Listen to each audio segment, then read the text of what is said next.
Hi, I'm James Verdier, and welcome to the American Institute of Biological Sciences BioScience Talks, a forum for integrating life sciences, where on the second Wednesday of each month we discuss the latest bioscience publications. As a reminder, if you'd like to read more, point your browser to bioscience.oxfordjournals.org. And if you have a chance, please rate us on iTunes, and always feel free to leave us a comment or drop us a line on Twitter. And for our fifth episode, I'm joined by Al Zale, who's with the USGS Montana Cooperative Fishery Research Unit and is currently stationed at Montana State University. But the topic of the day isn't fisheries. Instead, we're going to be talking about a way to improve gender diversity among STEM faculty. Now, that's probably a familiar sounding topic, and there have been a lot of hiring process initiatives over the years aimed at addressing the lack of women in STEM university jobs.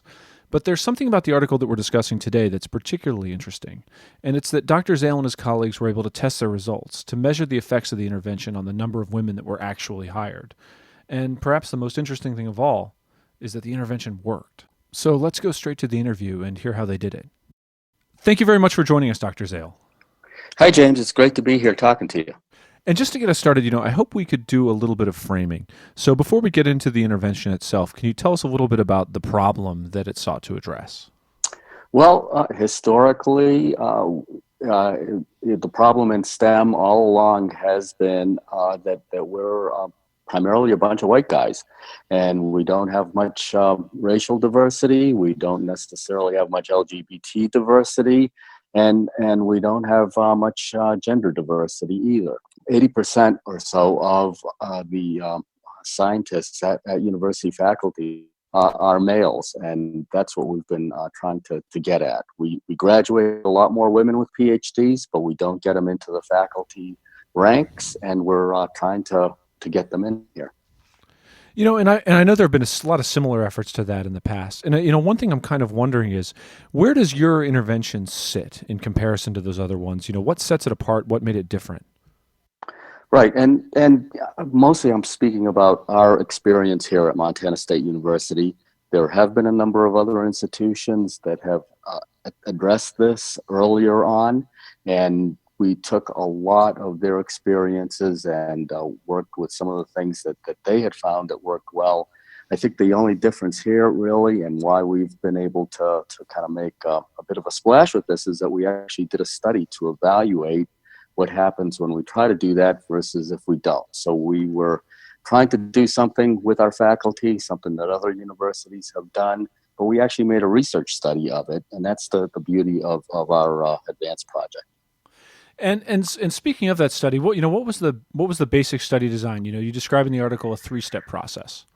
Right, it's a 3-step process, but the study design itself really is a randomized controlled trial in which we took all of our faculty searches in 1 year and pretty much tried to get half of them to be intervened with through this process, this 3-step process, and the other half we left alone. The numbers actually got a little bit mixed up from that because we had a few of these searches that were combined, and that's how we ended up with 14 intervened and 9 controls.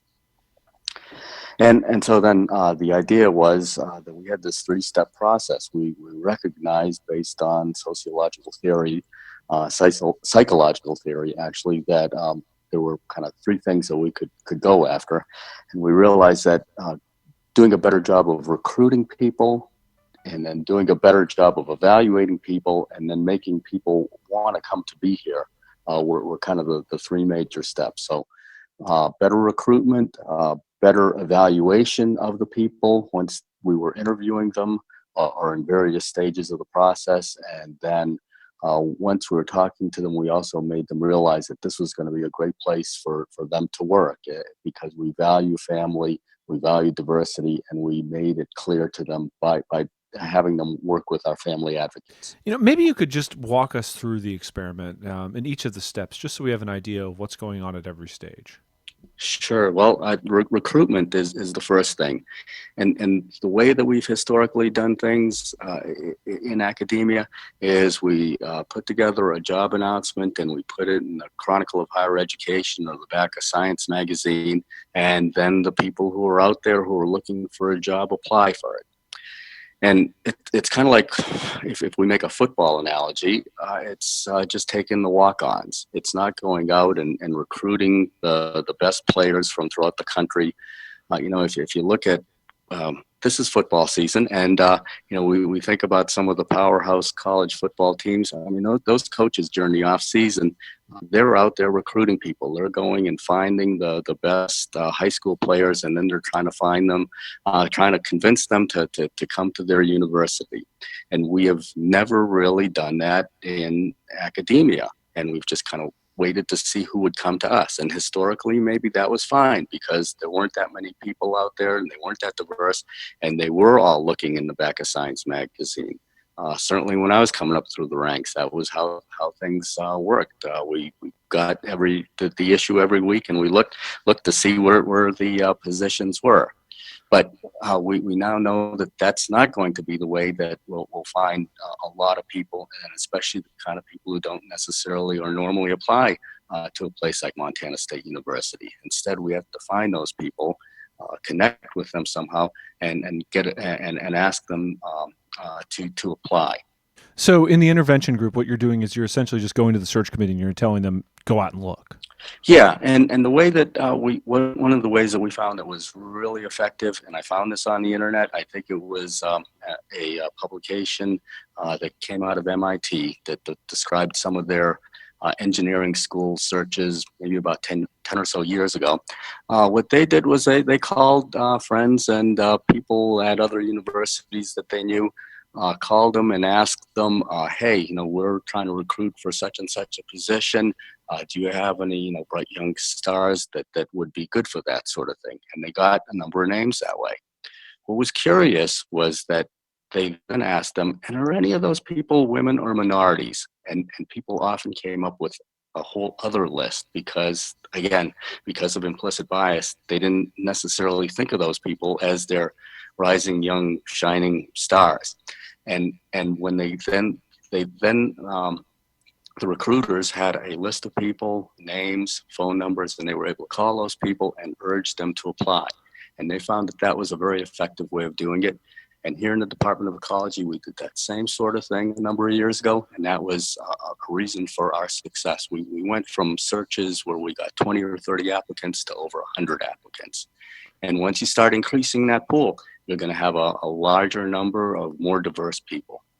Okay, so you've gone through the recruitment, you've talked to the search committee, you've impressed upon them the importance of casting a wider net and doing a better job in actively seeking out gender diversity among their recruits. What's next? Seeking them out and then evaluating them fairly, not allowing the implicit bias issue to come into play, or at least trying to minimize it. So those are really two of the biggest hurdles.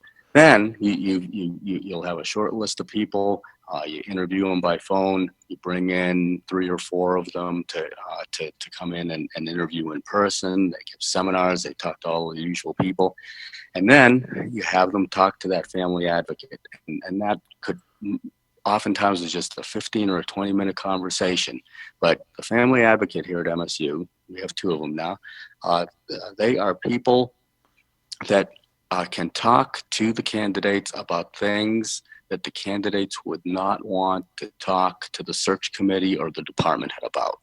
Things like their spouse and the need for a dual career hire, things about their kids, talk about schools, about daycare, things like that. Because oftentimes people will think that, well, if they know that I've got a husband or a wife who's also a scientist, we're gonna have to talk about hiring them. If they find out that I've got kids, they're going to think that I can't teach early in the morning because I have to get them off to school. People worry about those kinds of things, and they don't want to talk to the search committee or the department head about that. But they can go and talk to the family advocate, and the family advocate here can reassure them that no, those aren't going to be problems here, that we can deal with that sort of thing. Or they might actually, and depending on the situation, there might be some things that, would be a problem, and you need to know about that now. And we maybe can't deal with that. But at least that way, the candidate has a better understanding of what Montana State University can and can't do to accommodate them. And that's huge. Okay, that speaks to the value for the potential candidates. But how did the search committees respond to the intervention? Well, by and large, people were willing to listen to what we had to say. I think that historically people understood that we have an issue here, and people in various departments did want to get diversity, and I think they were mystified by the fact that we were not getting it. So if there was any initial skepticism, this sounds like a group that was able to overcome it pretty easily. Yes, although, it takes a few iterations sometimes, and some of the information that we provided about implicit bias, people, depending on who they are may or may not be more willing to accept that sort of thing. And I often start this part of the training with a riddle. And it goes something on the order of a man and his son are on their way to a ball game. They're involved in a horrible car crash. The man is killed instantly. The son is rushed to the hospital. He's wheeled into the emergency room and brought to surgery. The surgeon comes in, looks down at the boy and says, "I can't operate on him. This is my son."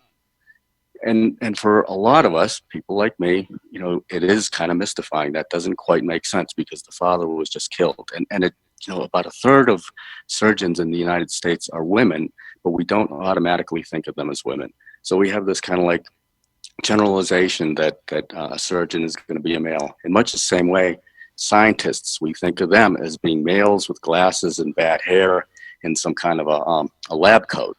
And trying to explain that to people who are scientists, who consider themselves very objective, and they overtly are not biased against women, for example, it's very hard to get them to realize that that sort of thing might be operating. So a lot of the training has to do with getting that kind of point across and showing them the studies, the hard data that shows that, unfortunately, we do this. Even those of us with the best intentions, we still manage to make that sort of thing happen.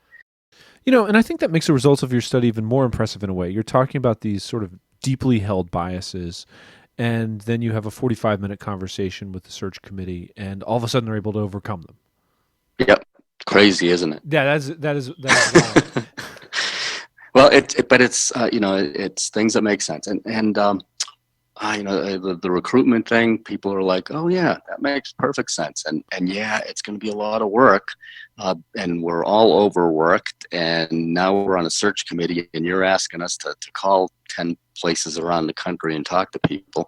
But it's also like, hey, you're going to call them anyway. Catch up with your old friends and find out if they have any young hotshots that we want to bring in. Right. Okay, tying it all together, so as you go through the intervention, the search committee learns how to reach out to a wider pool of candidates. They learn about implicit bias, and then the family advocate comes in. I definitely don't want to get into a number dump here, but I do think it's worth mentioning just a couple of things to highlight how successful the intervention was. Searches in the intervention group were 6.3 times more likely to make an offer to a woman candidate, and women who were made an offer by a search intervention group were 5.8 times more likely to accept an offer. That is an amazing result. Yes. Mm-hmm. Yeah. More women were shortlisted and were phone interviewed in the intervention. There were more women who came and interviewed on campus in those searches that went through the intervention. More offers were made to women candidates in our intervene searches, and then the acceptance rate was higher. Okay, so you've definitely found success with the intervention, and it's been demonstrated in the study. Has the intervention been continued after the? Yes. Mm-hmm. Yep. And after that first year where we did half and half, essentially, we realized that, hey, we were onto something here, and we could not afford to not do it in all our searches. And so we started doing it in all our searches, and we've continued to be able to hire at about 50-50 rate. Yeah, so kind of like one of those FDA studies where they abolished the control because the drug works so well. One thing that was mentioned toward the end in the conclusions of the article was the potential for this to be a more broadly applicable solution. Do you see something like this working in other areas? Sure, and I think that in industry, the same sort of thing could be done, and probably is already being done at forward-thinking companies. And also, I think we need to. We've been talking about gender but I think the same sort of thing applies also to other kinds of diversity as well. There's really no reason that it should only work for gender. It should also work for other kinds of minorities as well. And one last subject that we'd mentioned discussing today was the diversity of your own team and how that had an influence on, the outcome and performance of your study. Could you tell us a little bit about that? Oh, well, I think we had an email exchange and we talked about the fact that we have a diverse team of people from different parts of the university, from human resources, from various departments. We have men, we have women. And I think the fact of the matter is that we have people like me working on this, and I'm a 59-year-old white guy from back east, and the fact, and I'm a scientist, a fishery scientist of all things. I normally work with fish, not people, and the fact that I can go into one of these search committee trainings and talk about it from the same kind of perspective as the engineers and the mathematicians and the biologists, and I'm one of them. And when they hear it from me, I think sometimes that can make a difference. So having a diverse committee, having a diverse group spearheading this sort of thing, I think is a large part of it. I think at a lot of universities, there's a number of people who probably work on this sort of thing, are interested in it, and they're already kind of well known, and people may view what they have to say as more of the same. Whereas if you get a committee of people that are working on this sort of thing that come from a more diverse set of backgrounds, I think that might make the committee more effective. Great. And so, looking for one possible takeaway message, would it be, if you're at a university, if you're involved in hiring and you're thinking of doing this kind of thing, you should go ahead and do it because there's a great opportunity for success. Absolutely. I've been so very pleasantly surprised how well this has all worked. And that seems like a great place to leave it. So, Dr. Zale, thank you very much for joining us today. You bet, James. It's been a real pleasure. And that concludes this episode of BioScience Talks. Just a reminder, the journal BioScience is published by Oxford University Press on behalf of the American Institute of Biological Sciences. To read the article we talked about today and more, point your browser to bioscience.oxfordjournals.org. Thank you for listening, and talk to you next time.